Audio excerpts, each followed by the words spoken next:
What is up, guys? In my last best of the patch video, I asked which role you wanted to see, and top lane was actually the most popular. Mid was just below it, so I'll be doing that one next patch. Now, last time I did one of these, I revamped the format and you guys said you liked it, but it was a little bit confusing. So we're going to separate it more, look at my top 5, then the 5 most popular in Korea, and finally a few of my underrated options. This is another video with the folks over at ProGuides. You can check out their guides and Genius feature down below, which lets you talk to any high elo player 24 hours a day. We do have a lot to get through in this video, so let's jump into number 5 for me, which is Sion. Pure tanks don't really work as much anymore. You need to have some kind of threat, otherwise you kind of just get ignored or you just get blown up. Actually, right now in this patch, ADs are not as bad as people think they are. We can actually kill tanks, but we can't do it fast enough. That is the problem. Sion lasts longer because he can shield, he can knock up with his Q, he can knock up with his ultimate, and even his passive at the end we have to deal with. He does a fair amount of damage anyway, but he has all of these tools to last longer in a fight, and lasting longer is definitely a good thing. Your cross map impact is another thing we have to look at right now. This meta can be really fast. It's not always, but if you get a lead, I think it's easier to push it now. Your TP ganks are good, your dragon control is good as well. Like, your base damage is still hurting at that point in the game, your ultimate is hard to avoid, and a good head start to a fight. Basically right now, Sion is one of the few tanks who is still very useful in this kind of carry meta. He's hard to kill, he does damage especially early, a decent lane phase, and a good team fight. And number 4 is going to be Kayle, and I hate Kayle as an AD main, but she is really good right now. I think she actually might be the best carry laner you can actually play. Like, huge amounts of damage, ability to hard carry a game, even bad teammates, which is kind of rare right now. The problem is that she needs some time to get there. You can do okay early, but you won't really be doing that much until you get a few items. The problem with that is that we have to rely on our team a little bit more to not crap the bed before we get there, and this meta is a bit faster with dragon fights and just like pushing towers. Your lane matchups are okay, tanks are basically free farm. You can struggle a little bit against other carry laners, but you do have a heal at least. You can kind of just farm from range. Your damage is legit the biggest thing right here. Like, it's so broken. You can go into a team fight and practically 1v5 using the new Rage Blade as well. It's ridiculous. All of this stuff isn't counting your ult either. You ult yourself and right click, you ult someone else, they are focusing to keep them alive longer. Like, you are the true king of right click mechanics. Kayle does feel a bit weird to play, I think, at the start. It's kind of awkward, takes a little bit of time to get used to, but honestly, once you get to team fights, it gets a lot easier, especially now with a massive damage boost at 2 items. Now, number 3 is Pantheon. The meta has shifted back around for him, but actually he's kind of a pick who just bends over the meta, shoves his spear up there and does his thing anyway. No matter what the meta is, Pantheon can always do what he does best. He kills people in lane, he gets a lead, ults to other lanes, and snowballs the game. In a slow meta, kind of like now, actually, he's got more freedom and control to do whatever he wants. Others can't really keep up. In a faster meta, he can actually keep up with the other strong early picks and fight them with his early damage. Now, that kind of makes him sound a bit too perfect, right? Too good to be true, and it is a little bit. You're great at what you do, but the price you pay is you aren't as effective later. This is kind of why I say he's high risk, high reward, though right now there is actually more stuff to take. Rift Herald, dragons, towers which give more gold. All of these things make it a little bit easier to end sooner if you can control all of them. Your ult is the best way of doing that. It's great for roaming, especially bot lane right now. I hate to say this as an AD carry, but support mages are coming back with immobile AD carries. You ult behind them and they are so easy to catch. You can beat other carry laners, you can farm against tanks and roam, and you're honestly a very solid pick if you're proactive enough to end the game quickly. The silver medal did have me a little bit stumped at first. I kind of felt like I was barking up the wrong tree, decided to leave it for a little bit and come back to it and decided Maokai should be here.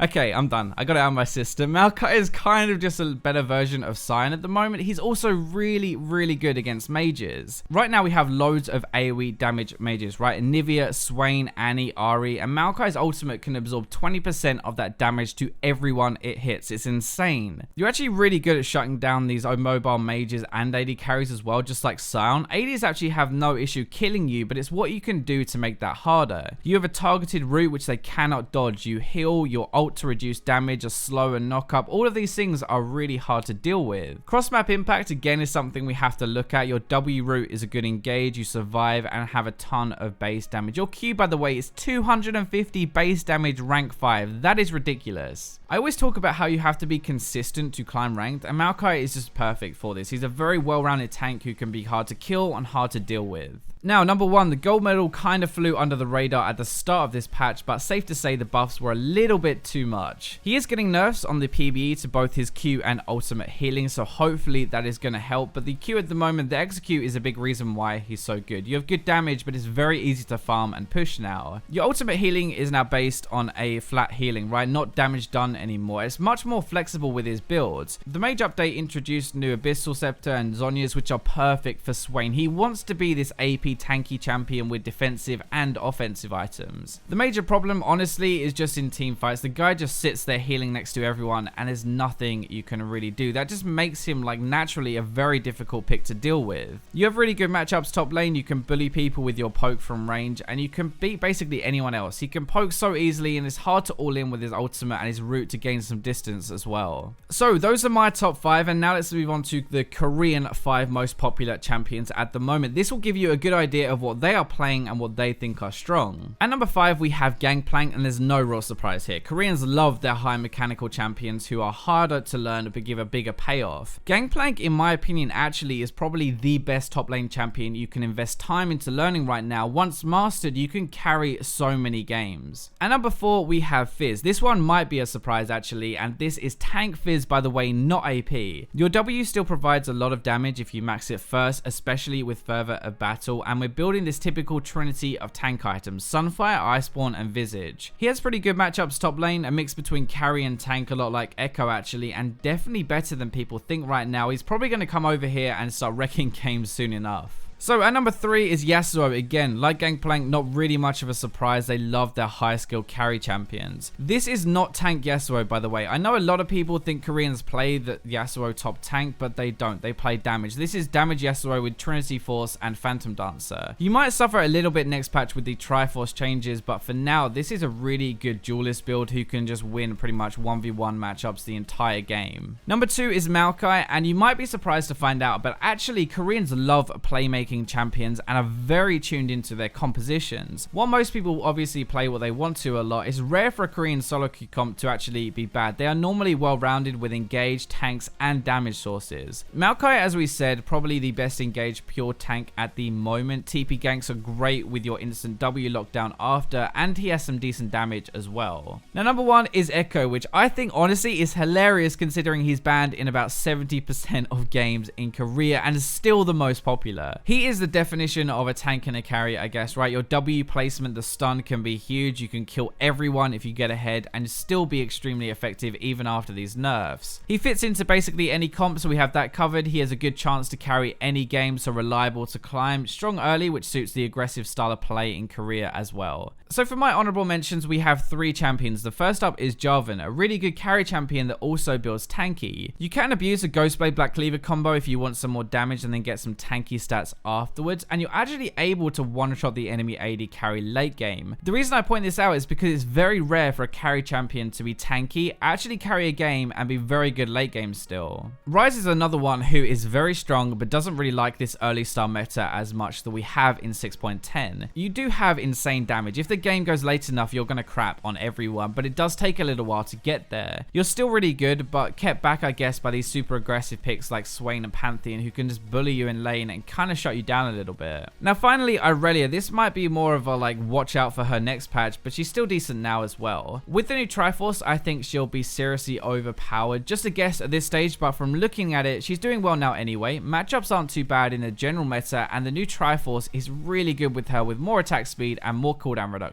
So that wraps up this video. I hope you guys enjoyed it. Remember to check out Pro Guides, like, subscribe, comment, and share. But for now, let's go to the robots.